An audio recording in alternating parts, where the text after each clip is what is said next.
شهداء على الناس صدق الله العظيم আন্দোলনরত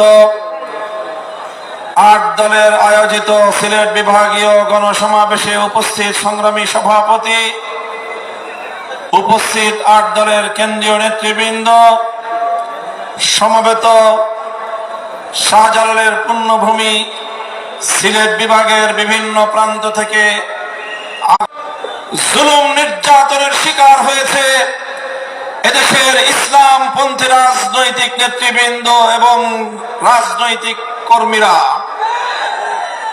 এদেশে ইসলাম প্রতিষ্ঠার আন্দোলন করতে গিয়ে বিদেশি আধিপত্যবাদী শক্তির বাংলাদেশি ক্রীড়ানকদের হাতে মধ্য দিয়ে ফ্যাসিবাদী শক্তি বিতাড়িত হয়েছে।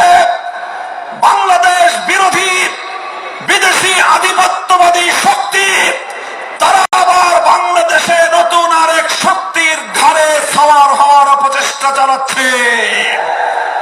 আমরা পরিষ্কার ভাষায় বলতে চাই, জীবন দিয়ে 2026 সালের ফেব্রুয়ারির যে নির্বাচন, এটি শুধু প্রতীকের নির্বাচন নয়, এটি জুলাই সনদ বাস্তবায়নের লক্ষ্যে ঐতিহাসিক গণভোটেরও নির্বাচন।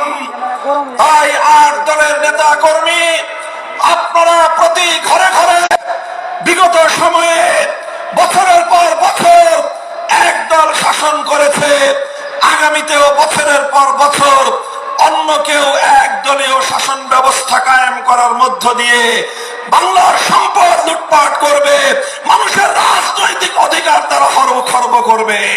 ইসলামী রাজনীতিকে রুখে দেওয়ার দেশীয় এবং আন্তর্জাতিক ষড়যন্ত্র যাদের কাঁধে সওয়ার হয়েছে, তাদেরকে আমরা আবার নিজেদের রাজনৈতিক এজেন্ডা পুনর্বিবেচনা করবার সুপরামর্শ দিতে চাই।